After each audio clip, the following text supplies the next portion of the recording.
About 10 years ago, I was a business consultant, and I had a good career by all standards.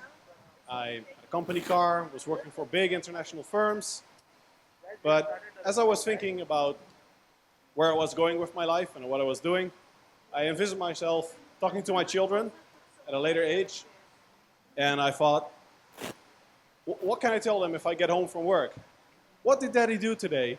Well, Daddy made a big insurance company a whole lot of money today, so they can extort people better. And I thought, no, that's not it. That's not what I want to do with my life. So I started following my passion, which was in fitness and sports. I started writing on T Nation, was my first article. And then I had a very large audience. So I set up a website, and as I started writing more, people started asking me for online coaching. And I thought, okay, I can try this, I can do this. And that went well. And as I progressed with that, over time, over a couple of years, people started asking me, how do you coach people? How do you get these kind of results? So that led to me setting up more a mentorship group, a bit like squads. And over time, that turned into the Henselmans PT certification program, which is now available in Spanish, French, soon German, Dutch, and of course English. So it's going really well, and that's still the two main things I do. Here you can see a couple other things that I do more on the side. I publish some scientific research that I mostly fund out of my own pocket, just for the love of science. But the main thing is that I teach people how to become a personal trainer. And in this talk, I'm also gonna give you some of that information on one of the most important things I think everyone should be familiar with to understand fat loss, and that's how our metabolism works. So the first thing you need to understand is what a calorie is. A calorie is the approximate amount of energy needed to raise the temperature of 1 gram of water by 1 degree Celsius at a pressure of 1 atmosphere. So it's a measure of energy. And interestingly, the nutritional calorie, which we should write with a capital C, is actually not the same as the original calorie, because the calorie that we use is a kilocalorie. So what you see on food labels usually is actually wrong. But pretty much the whole field of nutrition has decided they don't care, and we just use our own calorie. But it's good to know that when you see kilocalories, it's the same as a calorie. We can say that the body has a certain amount of energy in it, and we can predict how much of that energy goes in and out, because the energy cannot be destroyed. And because of that, we can see that there's a certain amount of energy in the body, and the difference between what you consume from your diet and what you expand in these forms is the difference between the amount of energy in our body. And the only way to lose fat is to get energy out of our body. So the energy that comes into our body comes from food, from our diet. So that's the calories that are mostly in our foods and what we drink, etc. And our energy expenditure is mostly of the following components. Our basal metabolic rate, that's basically the amount of energy that our body needs to function. If you're in a coma, then your total energy expenditure is equal to your basal metabolic rate. Then there's the thermic effect of food. It takes energy to absorb and digest nutrients. So usually that's 10 to 20% of the energy we consume. That energy is expended to digest the nutrients and absorb them into our body. Then there's the energy expenditure of exercise. If we work out, that's a lot of kinetic energy. So of course, that also burns a lot of calories. And then there's thermoregulation, which is usually not important, especially not here in India. It doesn't take much energy to keep our bodies warm. If you're in really cold climates, it takes some energy, but it's usually pretty trivial for practical purposes. So when we talk about energy balance, we can say that in the end, regardless of what substrate your body burns when, so whether you're burning carbs or fat or even protein, it's the total energy loss that dictates your total energy balance. So the only way we can improve fat loss is via three ways. That's decrease our energy intake, increase our energy expenditure, or improve nutrient partitioning. And I'll talk more about that in a minute. It's important to know that when we're talking about the total change in the amount of energy in our body, the fat burning rate is not the same as the fat loss rate. So for now, we're only talking about total energy losses from the body. And a lot of myths you read online, for example, about the ketogenic diet, is that your body turns into a fat oxidation machine or a fat burning machine. And that's true. But fat burning and fat loss are not the same. It sounds that way in our language, but fat oxidation just means your body is using fat, it's burning fat for energy. But you're also consuming fat, and your body is also creating fat. So it's only the net balance between there that decides if you lose fat. If you consume a lot of fat in, for example, a ketogenic diet, you're burning a lot of fat for energy. But you're only losing energy from your body if the total amount of energy that comes in is smaller than the total amount of energy you expand. So you can think of this as across a normal day, there's a fat balance. Usually after any type of big meal, you're actually storing fat. So after a big meal, you're actually slightly fatter than you were before. And even a protein shake is generally enough to reduce fat oxidation levels very significantly. And after sleeping, you're actually a bit leaner. So every morning, you wake up just a little bit leaner generally than you were the day before. And then your next meal, you get a little bit more fat. That's the way it goes. So it's important to know that this occurs in all tissues in the body throughout time, all the time. So usually we talk about a 24 energy balance. Hello. But it's good to know that for our body, everything happens continuously. So it's not, one day, that's just how we function our calendar or what happens in 1 week. Now, here's where it gets a little bit more complicated. You often see these type of figures where they equate energy balance with weight balance. So if you're losing energy, you must be losing weight. And that sounds straightforward, but it's not. So the energy loss from our body is not the same as weight loss. That is true on average in untrained individuals over the long term, but you can, for example, lose water stores from your body and your body weight goes down without being in energy deficit. Moreover, I'll get to a few more examples in a minute of how you can actually be in a different state of energy balance and weight will not correspond with energy balance. But the most important thing to know is that the total energy balance only dictates the total net sum of energy losses or gains in your body, not the composition of that change. So different tissues have different amounts of energy. Here you can see the metabolizable energy density, which is the amount of energy that's actually in the tissue in your body from glycogen, protein, fat, and lean body mass, for example, muscle mass. And you can see that these are quite close to the Atwater factors, but not quite the same. So, 4 calories per gram of carbs and protein and 9 calories per gram of fat. But they're slightly different because the Atwater factors take into account that our body does not digest and absorb all of the energy that comes from the food. And to store the energy and to use it for our body is also slightly a different process. So they're close, but not exactly the same. And because of this, we can also see that it's actually possible to gain a lot of weight. And that's why a lot of people yesterday at the Transformation Challenge rightfully noted that weight is not what we should ultimately care about. Most women would probably look more like, would want to look more like the women on the right for you. But she's actually heavier. She gained 6 kilos.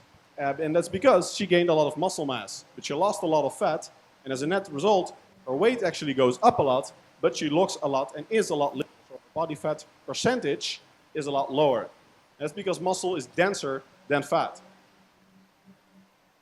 Now what this means is these are the examples I was referring to before. If you're building muscle, you can be weight stable because you're building muscle, gaining weight, and you're losing fat, therefore losing weight, but in the end, your weight stays the same, whether you're actually in energy deficit. Because if you lose 1 kilo of fat, as you just saw, that's about 9,000 calories, 8,000, 9,000 calories that you lost, but you gained only 2,000 calories or so in the form of a kilo of muscle.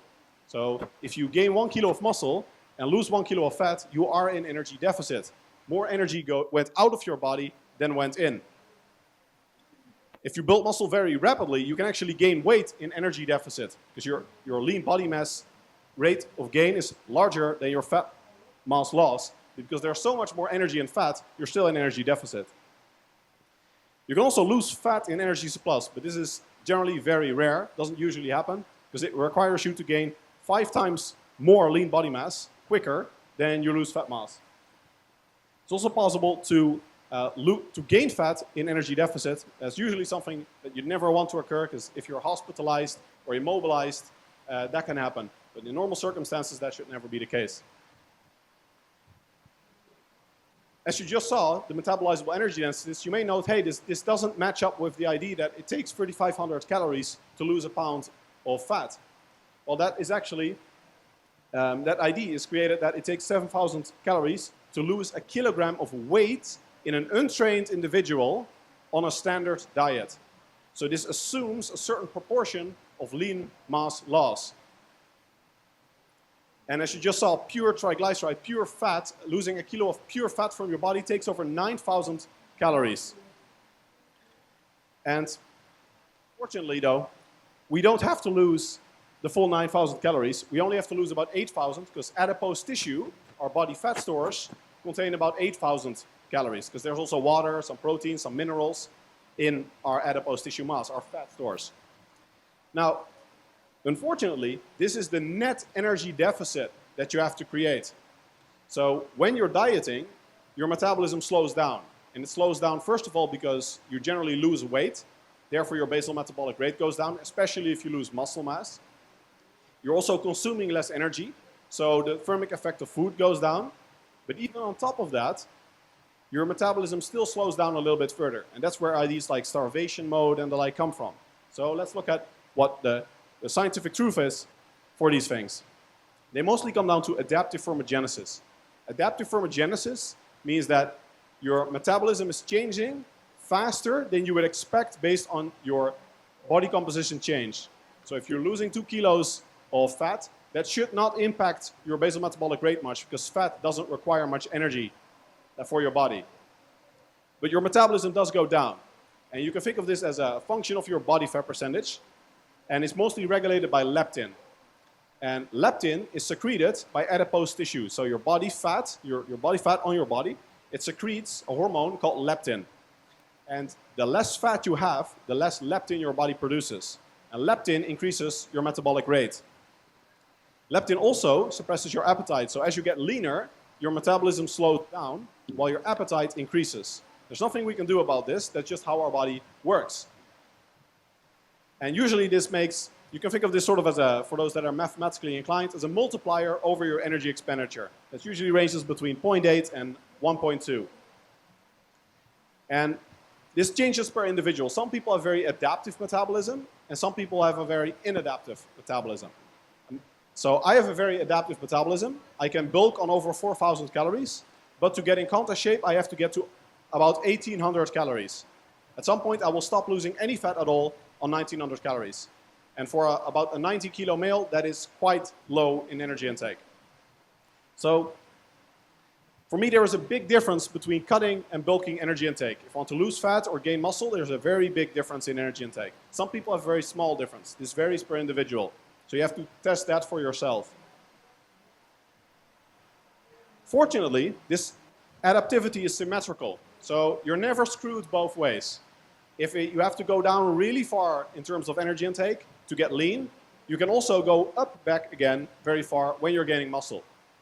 So it's not necessarily a bad thing. If you have to go down really low in calories to get lean, that generally means, it doesn't mean that you're screwed and you have to stay on this energy intake forever. You can generally also go up again when you're building muscle or you're in maintenance energy intake. So there's an idea, a set point, which is the idea that whatever you do, you always sort of revert back to the same body fat percentage or the same body weight. A lot of people have experienced this, and also yo-yo dieting, as Sonal talked about yesterday. It's true that a lot of people have great difficulty maintaining their fat loss. And the set point idea is that there is a certain, like a number in your body, in your DNA, and whatever you do, you sort of just get back to that number. I'll come back to that in a bit, why it's hard to maintain fat loss. One thing we already know is because of adaptive thermogenesis, your metabolism goes down and you get hungrier. Now what really happens is that because your metabolism slows down and you're getting hungrier, you generally reach a settling point with a given lifestyle. So if you go on any type of diet, any certain energy intake, say 4,000 calories, 2,000 calories, or 1,000 calories, or if you just eat aloo gobi 4 times a day, for example, you reach a certain body composition. And that's a settling point because of your energy expenditure, your energy intake. And as you get leaner on the aloo gobi diet, for example, your hunger increases, your energy expenditure decreases, and therefore if you're not tracking your energy intake, you start eating more aloo gobi. And therefore your energy intake goes up. And as a result, that gap, that energy deficit decreases because your energy intake is crawling up and your energy expenditure is going down. And at some point, you're back in energy maintenance and you're no longer losing fat. Now what do you need to do then? You simply need to decrease your energy intake further. When you stop losing any fat, you just have to get down lower. Of course, you also want to check if you're tracking your calories correctly, etc. But in general, when you're sure that this energy intake is no longer resulting in any energy losses from your body, no fat loss, then you simply have to get down lower in energy intake. Now, adaptive thermogenesis, this decrease in energy expenditure, is permanent if you maintain the lower body composition. So that's why it's so important to actually change your lifestyle, because if you just go on a diet and you go off the diet afterwards, you revert back to your original body composition. To actually stay lean, you have to permanently change your lifestyle and change your average energy intake and energy expenditure over time. So if you go on a high protein diet, you make better food choices, you over your whole life as a whole, you have a lower energy intake and a higher energy expenditure, and that allows you to stay at that leaner, lower body composition. Now, when you've reached your ideal body composition and you're very lean, there is a concern that there is certain metabolic damage. Now, metabolic damage we can define as a weight loss induced decrease in resting metabolic rate that goes beyond the value expected from the present body composition. That's basically adaptive thermogenesis, and persists after weight regain. I did a scientific review on this that was published in a journal.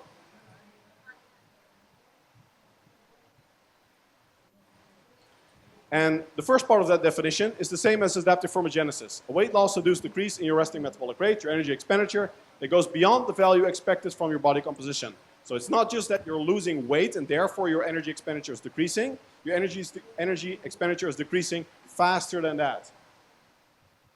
And you can measure this as the ratio of your measure to predicted metabolic rate. Now I won't go into the mathematical details too much. You can read it in the paper. It's open access for those that want it. You can find it on my website. But this ratio, basically, if this ratio is below 1, you're having a thermogenesis. And again, this is perfect if your lower body weight is maintained. Now, the difference between metabolic damage and adaptive thermogenesis is that metabolic damage is permanent. So even if you're regaining your weight, there is still metabolic damage. So it would be permanently more difficult every time you diet to get lean again the next time. Now, there is good data on this to see if that is the case. And probably the best data point we have of all time is a study called the Minnesota Starvation Experiment. And this was during World War II. And then the ethics committees had bigger things to worry about than the ethics of volunteers in a scientific experiment. Because there was kind of a world war going on. So a group of researchers came to the ethics committee and they said, guys, we are really tired of doing experiments on rats. We want to do some experiments on humans. We think we're ready for that now. And we have a great idea.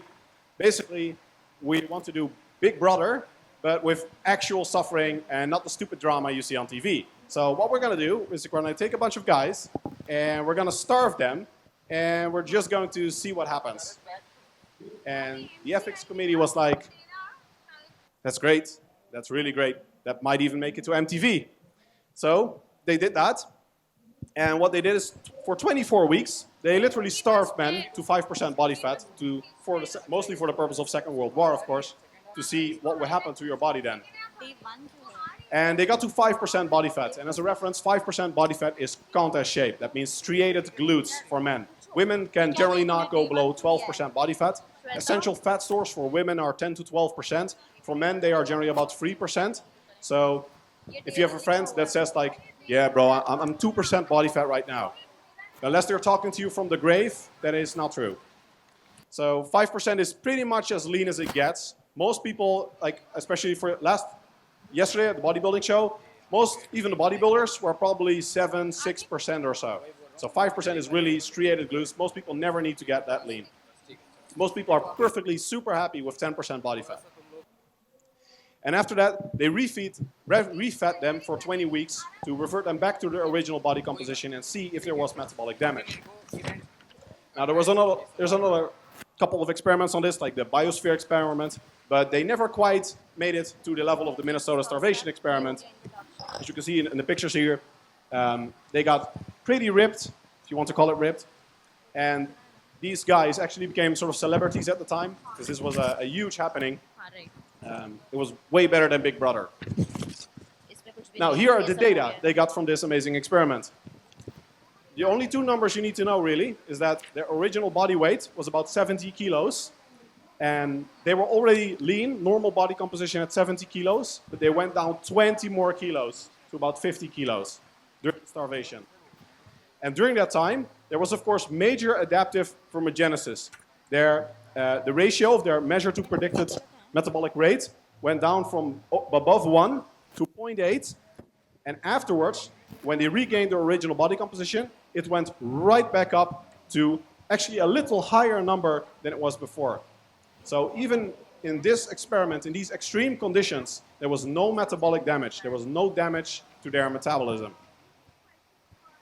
Now, another couple other data points that we looked at in our review to see if there's metabolic damage. Maybe even more extreme conditions are needed to damage our metabolism. For example, Anorexia Nervosa patients and people that are clinically underweight and below the poverty line. A lot of researchers have looked at those and said, well, these people have a really low metabolic rate. That seems to be metabolic damage. Well, of course they have a really low metabolic rate.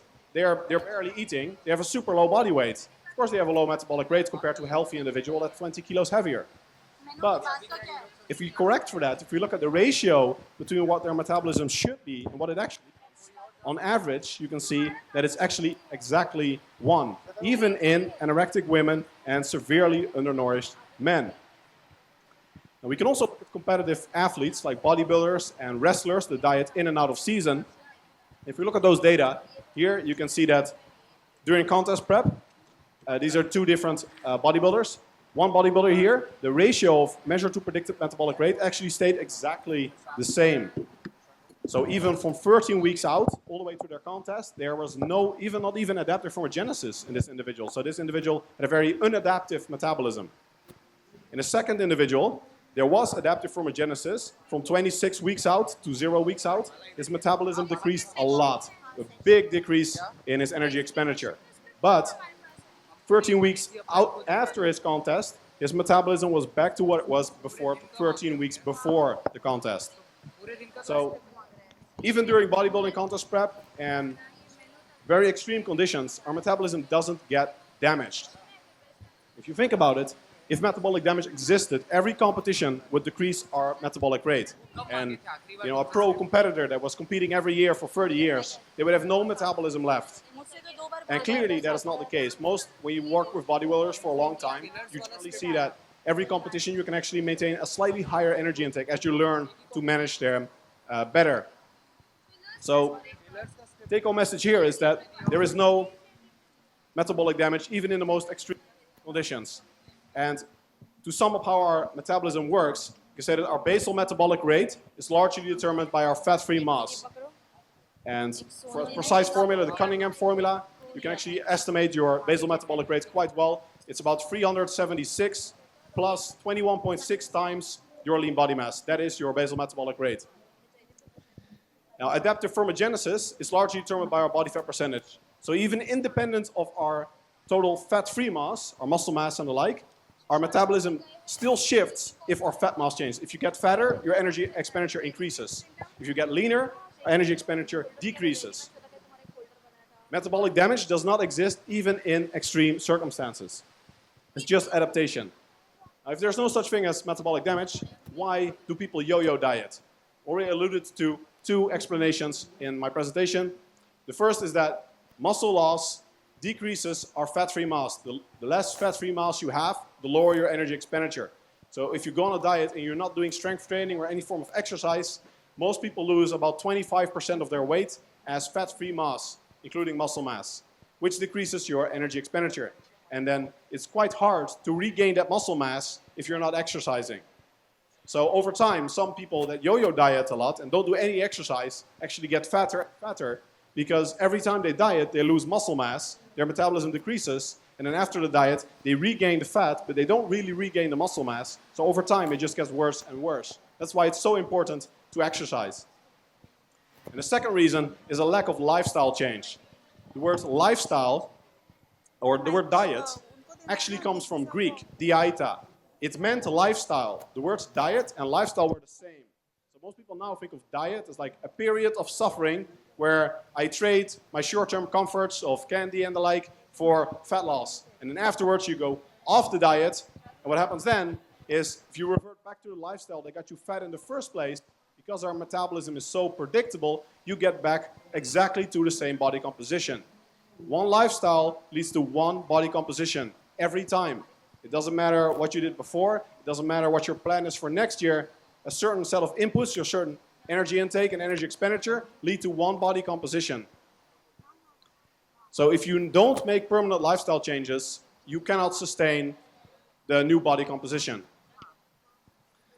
Now, that means that if you come out of a diet, one idea is that you reverse diet, which quite literally means that if you were doing like a 10-week diet, so 10 weeks of energy deficit and your energy intake went lower, lower, lower, then afterwards for 10 weeks you build it up. You literally mirror the energy intake. That's a literal reverse diet. Now, you don't need to do this. This idea came from mostly bodybuilding, where bodybuilders after a show, their plan was basically a list of restaurants rather than a meal plan, and they get insanely fast in like a matter of days. Like I've seen one of my clients, or one of the coaches that I work with, had the most extreme example of this in one of his clients. He gains 14 kilos? 30? 13 kilos in 4 days, right? Yep. So he basically just went on a rampage. Like he just has, his plan was just literally a list of restaurants, and he would just go to all you can eats and everything. And he did more damage in 4 days after the contest because he was so food obsessed. Then he basically took the 4 months or so before that to lean out. So that is the exact example of what you do not want to do. That is the exact opposite of lifestyle change. And that's where reverse dieting came from. But instead of that, you can immediately bump your calories up to your desired energy surplus, but taking into account that your metabolism is now decreased. So even though, for example, right now I can bulk on, say, 4,000 calories, but if I diet down to contest shape, then I cannot do 4,000 calories because my metabolism will be lower at the lower body weight. So what you should do is, if you're now in 5% deficit and you want to go to a 5% surplus, you can increase your energy intake by about 12%. It's not 10% because there is adaptive thermogenesis now working in your favor. The more your energy intake increases, the faster your metabolism will become. So that's basically what you want to do. If you're in a 20% deficit, you increase your energy intake 25 to 30% or so from where you were at the end of the cut. You don't look at your last bulk or where you were last year. You only look at what you're consuming now and how this is changing your body composition. And if you're now at maintenance, now nothing's happening, then you can only go up about 5%, and then you'll be in a 5% energy surplus. Now, one last topic I want to tackle is if we can trick our metabolism with refeeds. The idea is especially that if you consume a whole lot of carbs in one day, as often it's a euphemism for a cheat meal, but sometimes they're called refeeds now. The idea is that you increase your metabolism a lot. Now, what really happens is that even if you increase your energy intake by 40 to 50% above energy maintenance, so you're in a 50% energy surplus, energy expenditure only go up by 7 to 8%. So most of that excess energy is stored in your body and not burned off. Now, most people that have cheat meals and the like can make sense of this. Unfortunately, there's no such thing as a free pizza in terms of calories. Now, the idea is that maybe our energy expenditure doesn't increase that much, but our leptin levels do. And indeed, leptin levels go up quite a bit. But they respond to the change in total body fat and the cumulative energy balance, which means that as soon as you restore the energy deficit, leptin levels go right back down. And most importantly, as I said, leptin is secreted by adipose tissue. So if you're gaining fat, you're getting more leptin. But if you lose that fat again, you lose the leptin. So there's nothing we can do about that per se, which means that we can generally not really trick our metabolism. It's not worth doing a refeed or something. You can do it for psychological reasons if you want to. I'm not a big fan of it myself, but you could. But there's no such thing as, if you want to convince yourself that for Saturday you're just going to eat pizza and it's going to ramp up your metabolism, it won't. So unless you're doing it for personal adherence and you prefer to have one higher calorie day, then it won't help you lose fat faster. Total energy balance always still applies. Now, basically the summary of all of this, all of what I just explained to you, is quite simple. Our total energy expenditure is a function of only three things. The thermic effect of food, so what we eat, our body composition, our weight, how much muscle we have in particular, and our activity level. So especially the kind of strength training or any other kind of exercise we did. These three factors determine our metabolism. Doesn't matter what you ate last year, doesn't matter what your mother eats, doesn't matter what you had in the womb, your genetics and everything, doesn't matter in terms of how they affect this, but beyond this, nothing affects your metabolism. So detox, whatever, if it's a vegetarian diet, a carnivorous diet, this is energy expenditure, and the amount of energy that goes in and out of your body by physical law is what determines how we lose and gain body fat.